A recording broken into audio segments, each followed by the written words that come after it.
So I was rooting as much as anyone for Christian Campbell to make the opening day roster, but it just never realistically was going to happen. Alex Cora had this to say about the youngster earlier. Quote, just got to play better. There's a few things that he did in camp and that he didn't do in camp. Obviously in camp, he didn't walk as often and struck out a lot. That's not him. We have to keep working together, end quote. I like the encouragement from Cora. He knows that the talent's there. There's just things that he's going to have to clean up if he wants to be an everyday major leaguer or even just a bench guy utility for the Sox. Because if Campbell were to become that, where he just plays all around the outfield, the infield, he's 23 years old. I mean, that would be a win to this point. If he's an everyday player, that'd be even better. But we know that this kid can play. I mean, we saw it in the minor leagues. I mean, he can hit, and we saw it for a month. I think he was a little bit rushed. I don't think he was necessarily ready. I mean, he got that, what was it, $60 million contract? But there's just a lot of work to do. And for the Red Sox, they're trying to win a World Series. When you look at the Red Sox current bench, you've got Masataka Yoshida, IKF. Also in that mix, you've got to throw in a Connor Wong. So Red Sox, they're going to obviously carry two catchers with Carlos Narvaez and the Wong. And then we talked about the obvious ones, the starters. But there's names in there that, again, Connor Wong is an elite defensive catcher. The way he calls games, we saw what he was able to do with specifically Aroldis Chapman. I mean, Chapman was seen as basically like past his prime. I mean, he was still good, but I mean, he had like arguably the best season of his career, despite being nearly 40 years old. We saw what he did with Brian Bayo, and he continues to do so. Like, obviously, he's making the roster. IKF is a guy that was brought in to play multiple positions. The Red Sox really like him. And then Yoshida is going to do a lot of damage against right-handed pitching. Now, he can't hit lefties. Obviously, he's not a good fielder. But, again, there's something that Yoshi can do, of course, Masa, that you just know what you're going to get out of him. Like, if there's a righty on the mound, we know that he is going to hit the ball very hard. And especially, he doesn't strike out, puts the ball in play, hits for contact, go to a runner scoring position. Like, Yoshida is just a pure hitter. Like, it's as simple as that. And he's coming off of a very impressive World Baseball Classic run for Japan, whereas Christian Campbell has struggled in spring training. Like, if Campbell had had an unbelievable spring training, he would have made the roster. Like, I don't care what anyone says. Like, some guys go off and they never had a chance anyway. But for specifically Christian Campbell, I mean, he needed to have a good spring to be able to go out there and to make it, and he just didn't. Like, he made things even worse for himself, and now he's going to start in the minor leagues. And I wouldn't be shocked if Campbell doesn't really play a role for the Red Sox at all this season. I mean, I'm being completely honest. He's 23, like, he's got time. But he's a guy that, I mean, he's going to give the Red Sox some good years. It's just when is kind of the thing. So, right, it's not going to be really anytime soon.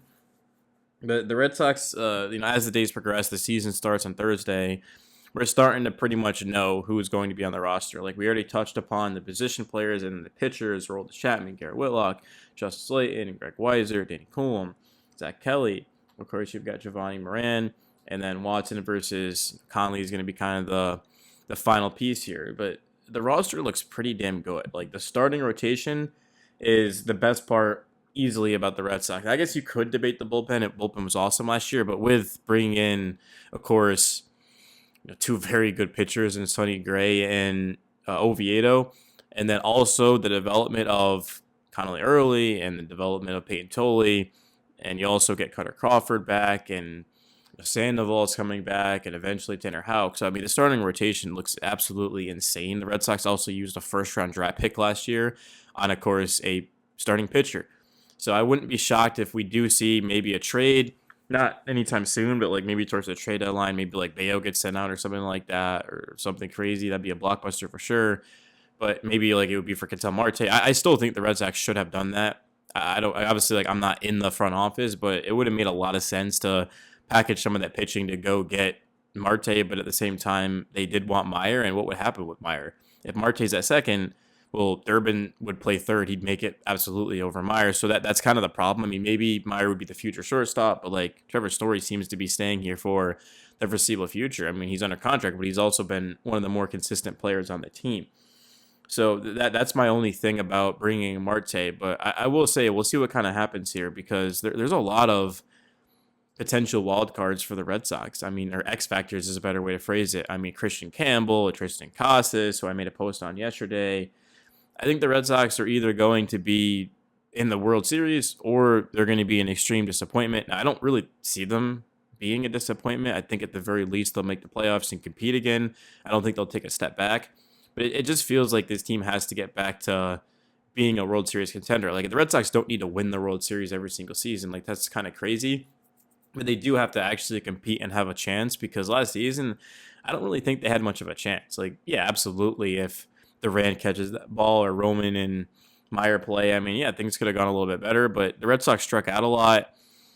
And they also didn't hit well with runners in scoring position. And Brian Bayo struggled the last month of the season, and that carried into the playoffs versus a guy like a rookie for Smith or whatever. I don't even remember his name, to be honest. I'm not saying that to be petty. Like, I don't really pay attention to anything but the Red Sox, but that rookie just absolutely dominated us in game. I think it was Slittler or something like that. But yeah, he went absolutely off. Like he dominated the Red Sox in that winner go home elimination one in game 3. And that game specifically, I mean, credit to him. Like he pitched his ass off. It was clearly personal.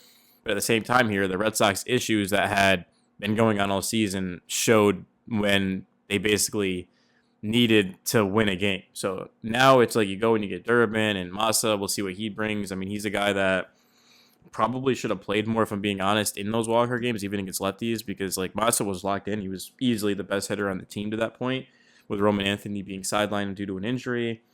I think this team is going to be a lot of fun. It really is going to come down to the young guys, though. I think the Red Sox are betting on their young guys a ton, and you might think otherwise because early, if that was true, then early would just be probably in the starting rotation. I mean, but the reason that that's not happening is because of service time.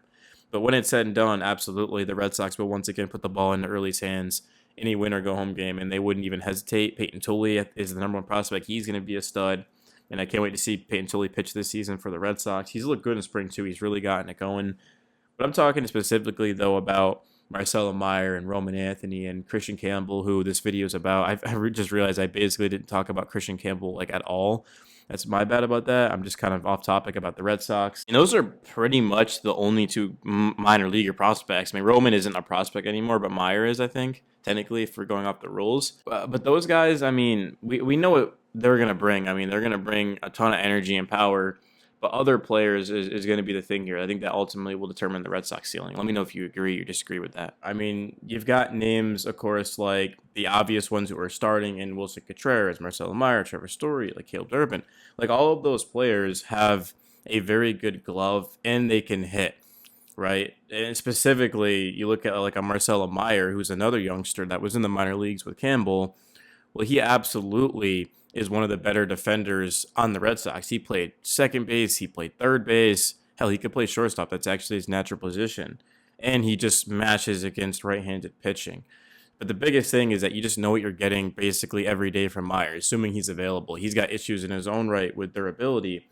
But for Boston, I mean, they had so much competition, guys, to be able to get those bench spots. Like even Eaton didn't make the roster, and we saw what he was able to do for the Red Sox against the Yankees in the wild card, man. I mean, he had several plays that were electric, especially that double, of course, where he just beat the throw and essentially challenged Aaron Judge.